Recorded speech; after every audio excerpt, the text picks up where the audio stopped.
இந்த வீடியோவை வழங்குவோர் B-Roll Studios Private Limited. இணைந்து வழங்குவோர் AMA பிரியாணி சப்ளையர்ஸ் வேலூர்.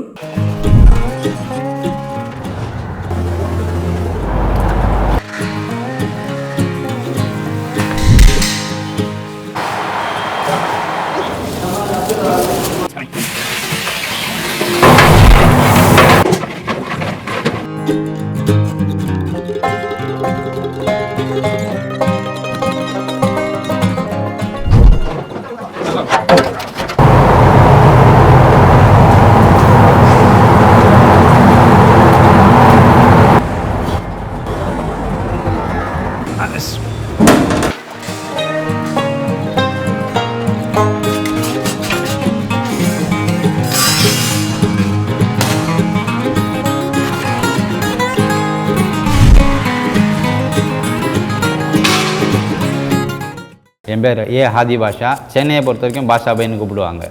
குறைஞ்சது ஒரு 40 வருஷமாக செய்யிருக்கோம். எவ்வளோ பெரிய ஆர்டர் இருந்தால் ஒரே நேரத்தில் 50,000 பேர் இருந்தாலும் ஆக்கி போடுறதுக்கு அளவுக்கு கெப்பாசிட்டி.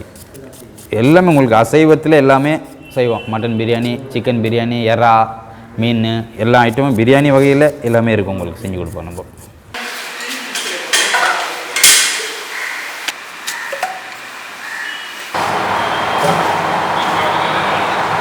இப்போ 65 கிலோ பிரியாணி பண்ண போகிறோம். மேக்ஸிமம் ஒரு 400 பேர் கெப்பாசிட்டி. அது 400 பேருக்கு தேவையான அளவுக்கு மசாலா மொத்தமாக இருக்குது. 3 டெக்ஸாவாக பிரித்து போட்டுருக்கோம் 65 கிலோவை. அதுக்கு தேவையான லெவல் ஆயில், இஞ்சி பூண்டு பேஸ்ட்டு, தக்காளி, வெங்காயம், கொத்தமல்லி, புதினா, மிளகாத்தூள், பட்டை, கிராம்பு, ஏலக்காய் எல்லாமே இருக்குது மொத்தமாக டோட்டலாக உங்களுக்கு. அதில் எப்படி முறை செய்யணுன்னாக்கா ஃபஸ்ட்டு ஆயில் போட்டுக்கணும். 4 லிட்டரு ஆயில், 22.5 கிலோ அரிசி. இது வந்து கொழுப்பு கொஞ்சம் இருக்கிறதுனால 4 லிட்டரு கொடுத்தா போதும், ஜாஸ்தி கொடுக்க தேவையில்லை. அதிகமாக வந்துச்சுனாக்கா சாப்பாடு திகிட்டிடும், சாப்பிட முடியாது. கரெக்டாக ஒட்டாத அளவுக்கு நம்ம எண்ணெய் போட்டுக்கணும். இப்போ விறகு வைக்க வேண்டியதான் வேலை. இப்போ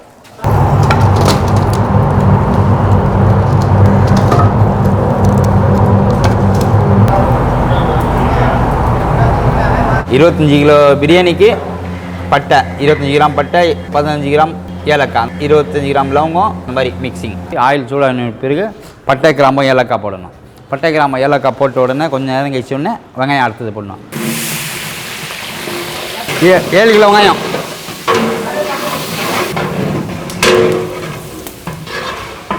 எண்ணெய் சூடாகணுன்னே பட்டு லவங்கம் போடணும். அது சூடாகும் போது பட்டு லவங்கம் வந்து ரொம்ப கருப்பாகிடக்கூடாது.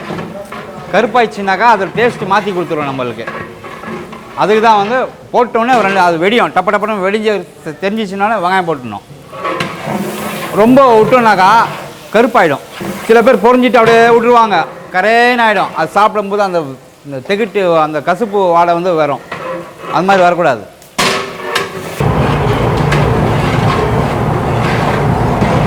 புது இஞ்சி வரும்போது கொஞ்சம் காரம் கம்மியாகிடும். பழைய இஞ்சி இருந்துச்சுன்னா காரம். இது வந்து நார்மல் இஞ்சி, அது காரம் இருக்கும். அது உங்களுக்கு ரொம்ப பழைய இஞ்சி இருந்துச்சுன்னா நாராக இருக்கும். அது நார் வந்துச்சுன்னா டேஸ்ட் இருக்காது. நார்மலாக இருந்துச்சுன்னா தான் நல்லாயிருக்கும் நம்மளுக்கு. அது மைன் பூண்டு உரிச்சி அரைச்சாக்கா பர்ஃபெக்டாக இருக்கும் உங்களுக்கு. எந்த இதுவாக இருக்காது கன்ஃபார்மாக. வெங்காயம் போட்டு கொஞ்சம் லேசான ஒரு கோல்டு கலர் வர்ற கண்டிஷனுக்கு இஞ்சி பூண்டு பேஸ்ட்டு போடணும். போடுவா. இது 2 கிலோ இஞ்சி, 2 கிலோ பூண்டு கெப்பாசிட்டி. இப்போ இருக்கிற பேசனில் 22.5 கிலோ கோசம் நம்ம வேக வைக்கணுனாக்கா எல்லாம் பச்சை வாடை வரும். சாப்பிடும்போது நறுக்குன்னு வரும். அந்த மாதிரி வரக்கூடாது. அதனால ஃபுல்லாக பாயில் கொடுக்குறது. அது வெந்துச்சுன்னா அந்த கறியோடு சேர்ந்து மிச்ச வெங்காயமும் நல்லா வெந்துடும்.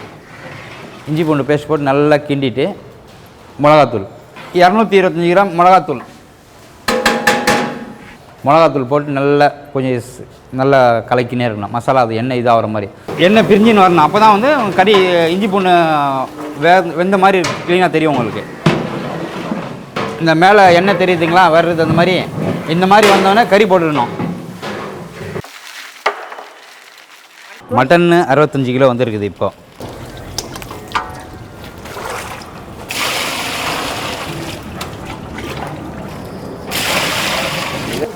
ஒரு அலசிட்டு 3 கூட டிவைட் பண்ணிக்கணும். 65 கிலோ கறியை 3 கூட டிவைட் பண்ணிக்கணும். கறியோட பதம் வந்து இது வந்து 75 கிராம் வெட்டிக்கிறாங்க. 100 கிராம் வெட்டணும் சைஸு. 100 கிராம் வெட்டினாக்கா ஆளுக்கு 2 துண்டு. கொழுப்பு வந்து நார்மலாக இருக்குது, ரொம்ப அதிகமாக கூட இல்லாத கம்மி இல்லாத. அதிகமாக கொழுப்பு இருக்கும்போது ஆயில் குறைச்சிக்கணும்.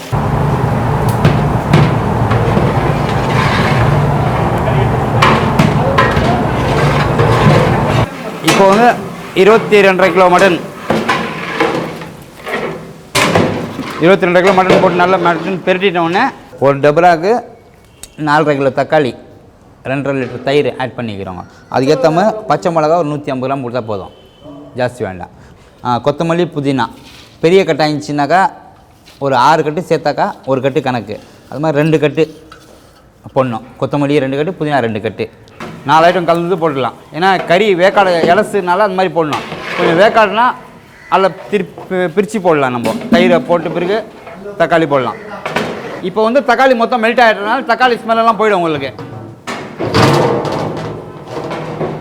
கறி போட்டோடனே தக்காளி போட்டு தயிரெலாம் போட்டு நல்லா மிக்ஸ் ஆகிட்ட பிறகு இந்த அளவு தண்ணி எடுத்து போட்டுடணும். ஒரு 7 லிட்டர் தண்ணி, சுடு தண்ணி. நம்ம சுடு தண்ணி போட்டுருந்தாக்கா அது கறி ஹார்டாக இருந்தாலும் அந்த சாப்பிட்டு செஞ்சிடும். மசாலா கொதிக்கிறதுக்கு லேட் ஆகும். சுடு தண்ணி போட்டுருந்தாலும் அந்த அந்த உள்ள ஹீட்டாக கொச்சின்னு கிடக்கும் அந்த மசாலா. அந்த சூட்டோட சூட்டு செஞ்சிச்சுனாக்கா கரையும், மேட்ச் ஆகிடும். அது சூடாக இருக்கும்போது பச்சை தண்ணி போட்டோம்னாக்கா அப்படியே அடங்கிடும். உப்பு வந்து அந்த 20 கிலோக்கு தேவையான ஒரு 800 கிராம் உப்பு நான் சேர்க்குறேன். அதில்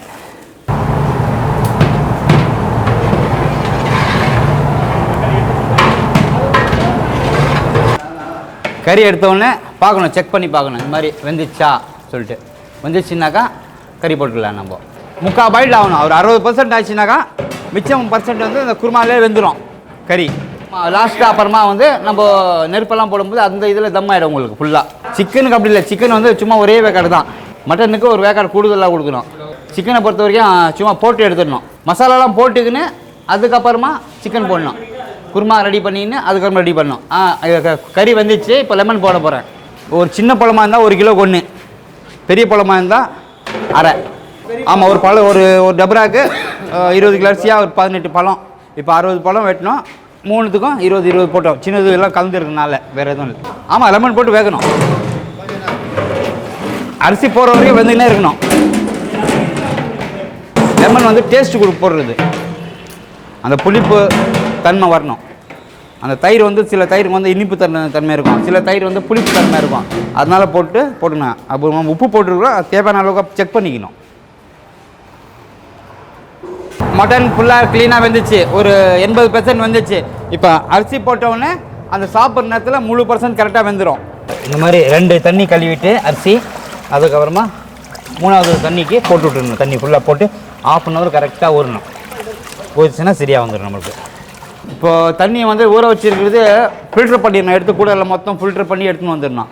இப்போ நம்ம சில பேர் வந்து என்ன பண்ணுவாங்கனாக்கா தண்ணியோடு அப்படியே எடுத்துன்னு டபராவோட கொட்டுவாங்க. அந்த மாதிரி கொட்டக்கூடாது. அந்த மாதிரி கொட்டுறதுனால அந்த சூடு தண்ணி வந்து குறைஞ்சிரும் சூடு. இது நம்ம செய்கிறது வெடி பிரியாணி. தம் பிரியாணின்னா மொத்தமாக அரிசி தண்ணி எல்லாம் போட்டு போடுறது தம் பிரியாணி. வெடினாக்கா சாதத்தை எடுத்து ஃபில்ட்ரு பண்ணுறது வெடி பிரியாணி. 65 கிலோ அரிசி பாயில் பண்ண போகிறோம். அதுக்கு தேவையான உப்பு 2.5 கிலோ உப்பு. உப்பு ஒரு 2 பாக்கெட் கலர், ஜாஸ்தி வேண்டாம், அவ்வளோதான். லைட்டான கலர், வெறும் கலர் உப்பு தான், அவ்வளோதான். மற்றபடி வேறு எதுவும் இல்லை. Right, okay. தண்ணி ரெடி ஆகிடுச்சு. இப்போ அரிசி போட வேணும்.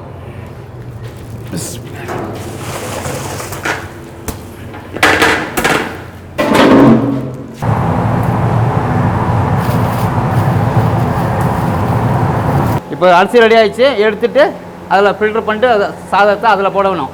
அது ஒரு 3/4 பதம். அரிசி வந்து கொஞ்சம் ப்ரெஸ் ஆகிற டைப்பில் அரிசிக்கு தகுந்த மாதிரி போடணும். சில அரிசி கொஞ்சம் எக்ஸ்ட்ரா இருக்கும், சில அரிசி கொஞ்சம் கம்மியாக இருக்கும். அந்த மாதிரி இந்த கூடை எதுக்கு வைக்கிறோம்னாக்கா வேஸ்ட் ஆகாத மாதிரி. இந்த அன்ன கூடையோட ஒரு சாதம் கூட கீழே போகக்கூடாது. அந்த ஒரு சாதத்துக்கு தான் இவ்வளோ கஷ்டப்படுறதே நம்ம. அதனால் கூடை எல்லாம் போட்டு மொத்தம் க்ளீனாக இது பண்ணிக்கணும். அதை எடுத்து 3 டிவைட் பண்ணிக்கோ.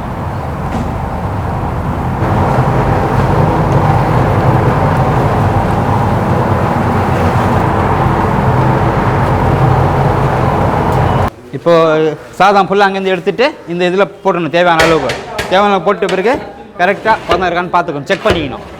கலர் வந்து லைட்டாக தான் கொடுப்போம் நம்ம. ஏன்னா அதுக்குள்ளே மிளகாத்தூள் கலர் இருக்கும். அந்த ஒரிஜினல் மிளகாத்தூளோட கலர் வரும் நம்மளுக்கு.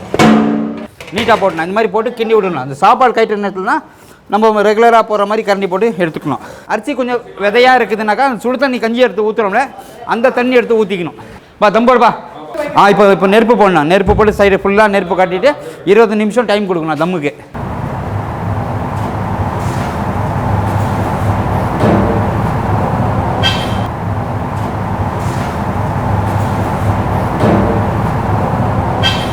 தீ ஃபுல்லாக கீழெல்லாம் ஓரம் கட்டி விட்டுருணும், இல்லைனாக்கா அடி பிடிக்கிறதுக்கு வாய்ப்பு இருக்கும்.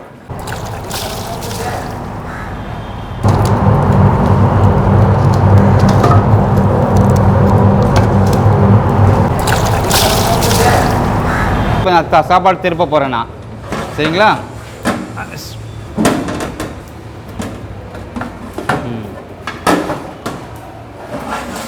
ஆமாம், கிண்டி திருப்பி வச்சுட்டோன்னா சாப்பாடு ரெடி ஆகிடுச்சான்னு நமக்கு தெரியும். நம்மளுக்கு நம்ம அப்படியே வச்சுட்டோம்னாக்கா அது மேலே வரைச்சிக்கினே நிற்கும்.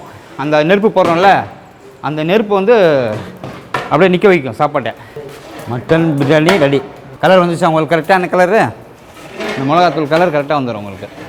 ரெடி ஆகிடுச்சு. இன்னொரு 10 நிமிஷம் சாப்பாடு கீழே இறங்கிடும். சாப்பாடு ரெடி ஆகிடுச்சு, இறக்கிற வேண்டியது தான். இப்போ மூடி போட்டோம்னாக்கா கறி வந்து இளங்கறி ஆயிடுச்சுன்னா ஒரு 1/2 அன் ஹவரில் பிரியாணி ரெடி ஆகிடும். கொஞ்சம் ஹார்டான கறி ஆயிடுச்சுன்னா 1 ஹவர் கூட ஆகும், 1.5 ஹவர் கூட ஈஸிக்கும். டைமிங் ஈஸிக்கும். 1 கிலோ ஆக்கினாலும் அந்த டைமிங் தான், 50 கிலோ ஆக்கினாலும் அந்த டைமிங் தான் ஈஸிக்கும் நம்மளுக்கு. அதுக்கேற்ற மாதிரி பண்ணிக்கணும். அது வீட்டில் வந்து கேஸில் போடுறதுனால உங்களுக்கு கொஞ்சம் முன்னே பின்ன வரும். அதுக்கு என்ன பண்ணணும், தோசை கல் இருக்குல்ல கீழே வச்சு விட்டுருணும். ஃபஸ்ட்டு சூடு பண்ணி 2 அடுப்பு இருக்கும், அதில் வந்து ஒன்று ஃபஸ்ட்டே வச்சிடணும், கறி ரெடி ஆகிடணும். அப்புறமா எடுத்து வச்சுட்டு 20 நிமிஷம் கரெக்டாக தம்மில் விட்டிங்கன்னா க்ளீன் ஆகிடும். அந்த தம்முக்கு உங்களுக்கு வந்து துணி கொடுக்கணும் மேலே. அப்போ வீட்டில் துணி போடலாம், பேப்பர் போட்டு வைக்கலாம். இப்போ இந்த இது வந்து மட்டன் பிரியாணி செஞ்சுருக்கோம். நெக்ஸ்ட்டு ப்ரோக்ராமுக்கு சிக்கன் செய்வோம். அடுத்த வேறு கஸ்டமர் கூப்பிட்டு போய் மீன் பிரியாணி, எறா பிரியாணி செய்யினா கூட அதுவும் செஞ்சு கொடுப்போம் உங்களுக்கு. அது அடுத்தடுத்து வரும்போது நான் உங்களுக்கு யூடியூப் சேனலில் அதில் நம்ம போட்டுனே இருப்போம், நீங்கள் பார்க்கலாம். உங்களுக்கு எந்த சந்தேகம் இருந்தாலும் நீங்கள் கேட்கலாம். நீங்கள் என்கிட்ட